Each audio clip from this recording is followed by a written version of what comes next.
जय श्री कृष्णा। कार्तिक माह के शुक्ल पक्ष में आने वाली एकादशी तिथि को प्रबोधिनी एकादशी और देवोत्थान एकादशी के नाम से भी जानते हैं। श्री हरि विष्णु सृष्टि के संचालन का दायित्व फिर से संभाल लेते हैं। इस दिन से ही विवाह, सगाई, मुंडन, गृह प्रवेश जैसे मांगलिक कार्य भी शुरू हो जाते हैं। भगवान श्री कृष्ण ने कहा, हे अर्जुन, तुम मेरे बड़े ही प्रिय सखा हो।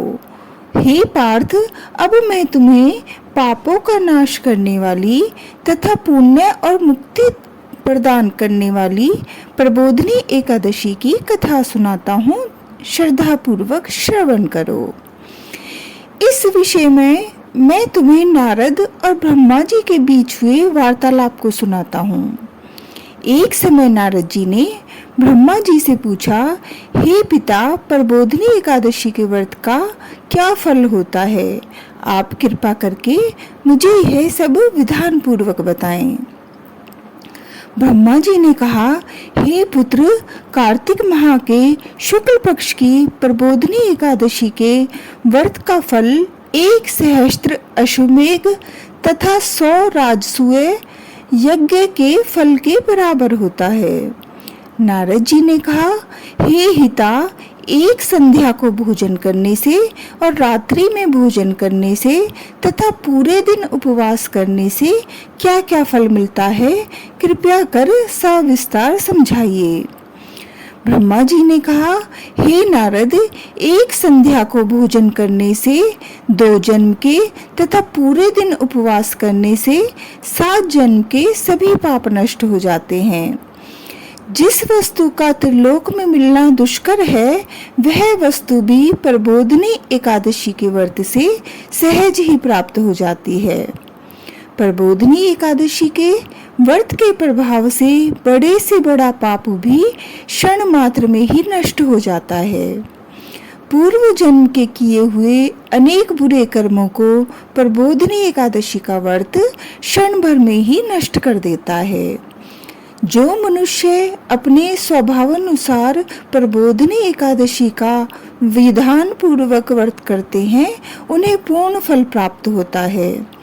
हे पुत्र, जो मनुष्य श्रद्धा पूर्वक इस दिन किंचित मात्र पुण्य करते हैं, उनका वह पुण्य पर्वत के समान अटल हो जाता है।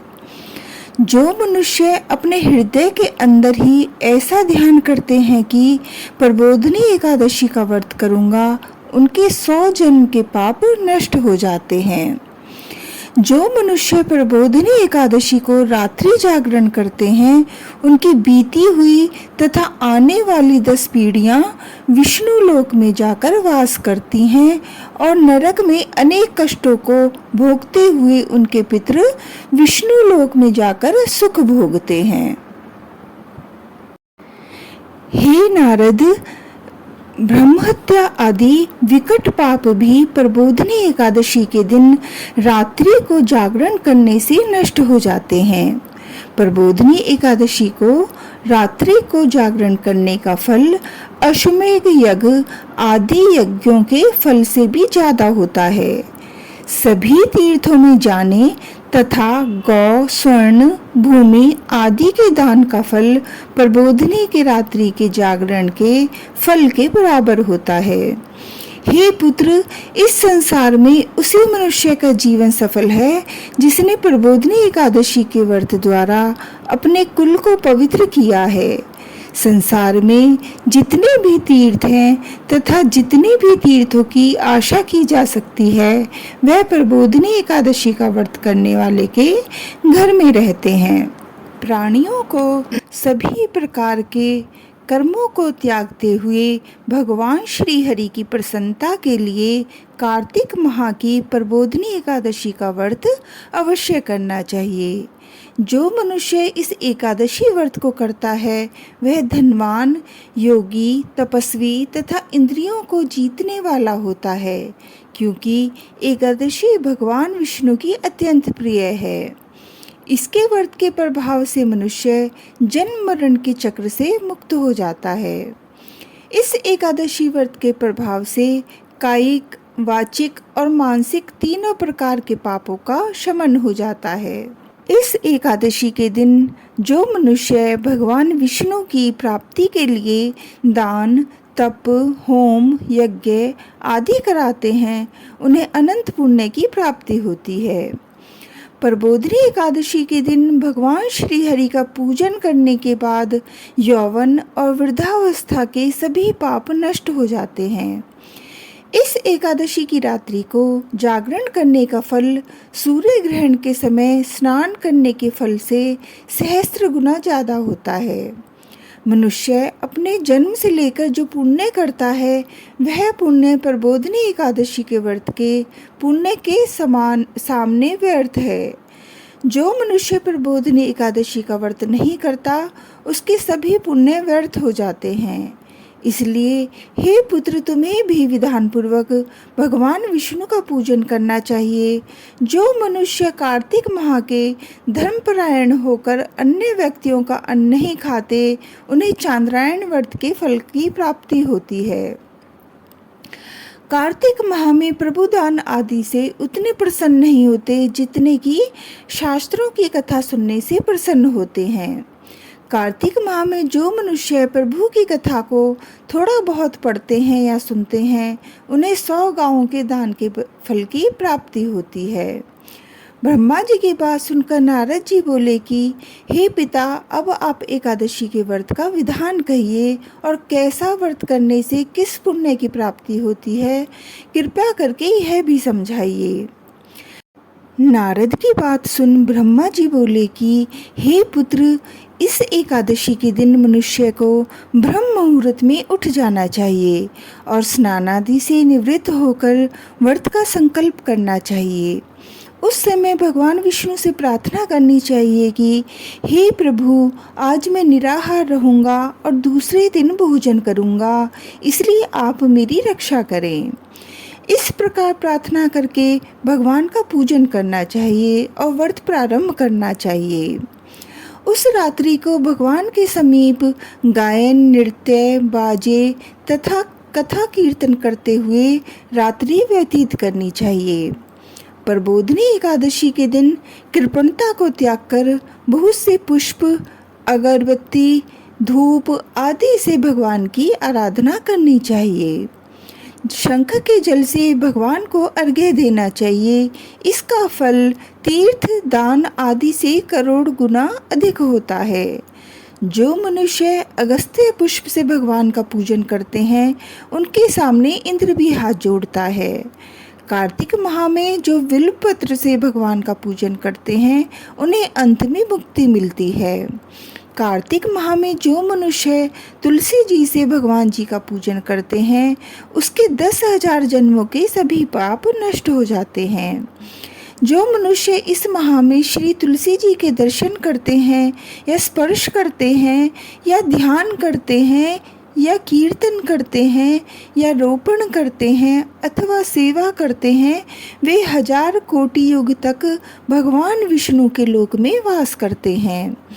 जो मनुष्य तुलसी का पौधा लगाते हैं, उनके कुल में जो पैदा होते हैं, वो प्रलय के अंत तक विष्णु लोक में रहते हैं। जो मनुष्य भगवान का कदम्ब पुष्प से पूजन करते हैं, वह यमराज के कष्टों को नहीं पाते। सभी कामनाओं को पूरा करने वाले भगवान विष्णु कदम्ब पुष्प को देखकर अत्यंत प्रसन्न होते हैं। यदि उनका कदम्ब पुष्प से पूजन किया जाए तो इससे उत्तम बात कोई और नहीं है। जो गुलाब के पुष्प से भगवान का पूजन करते हैं, उन्हें निश्चय ही मुक्ति प्राप्त होती है। जो मनुष्य बकुल और अशोक के पुष्पों से भगवान का पूजन करते हैं, वे अनंत काल तक शोक से रहित रहते हैं। जो मनुष्य भगवान विष्णु का सफ़ेद और लाल कनेर के फूलों से पूजन करते हैं, उन पर भगवान अत्यंत प्रसन्न होते हैं। जो मनुष्य भगवान श्री हरि का दूर्वा दल से पूजन करते हैं, वे पूजा के फल से 100 गुना ज़्यादा फल पाते हैं। जो भगवान का शमी पत्र से पूजन करते हैं, वे भयानक यमराज के मार्ग को सुगमता से पार कर जाते हैं। जो मनुष्य चंपक पुष्प से भगवान विष्णु का पूजन करते हैं वे जीवन मृत्यु के चक्र से मुक्त हो जाते हैं। जो मनुष्य स्वर्ण का बना हुआ केतकी पुष्प भगवान को अर्पित करते हैं उनको करोड़ों जन्मों के पाप नष्ट हो जाते हैं। जो मनुष्य पीले और रक्त वर्ण कमल के सुगंधित पुष्पों से भगवान का पूजन करते हैं उन्हें श्वेत दीप से स्थान मिलता है।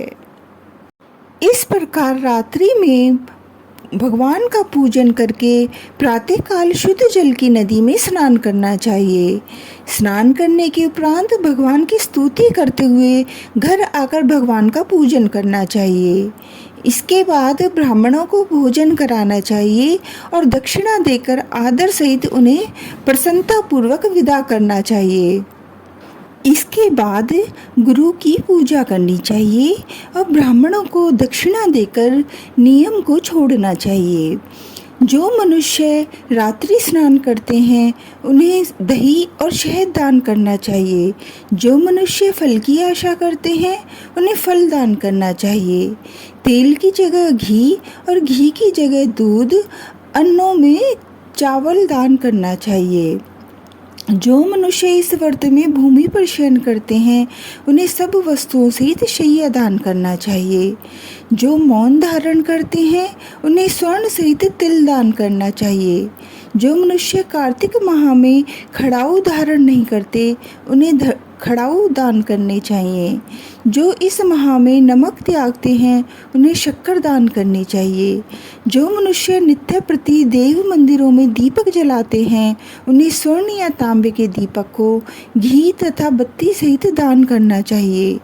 जो मनुष्य चातुर्मास्य व्रत में किसी वस्तु का त्याग देते हैं उन्हें उस वस्तु को पुनः ग्रहण करना चाहिए।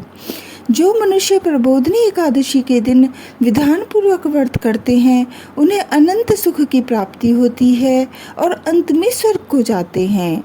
जो मनुष्य चातुर्मास्य व्रत को बिना किसी बाधा के पूर्ण कर लेते हैं उन्हें दोबारा जन्म नहीं लेना पड़ता। जिन मनुष्य का व्रत खंडित हो जाता है उन्हें दोबारा प्रारंभ कर लेना चाहिए। जो मनुष्य इस एकादशी के महात्म को सुनते व पढ़ते हैं उन्हें अश्वमेध यज्ञ के फल की प्राप्ति होती है। जय श्री कृष्णा।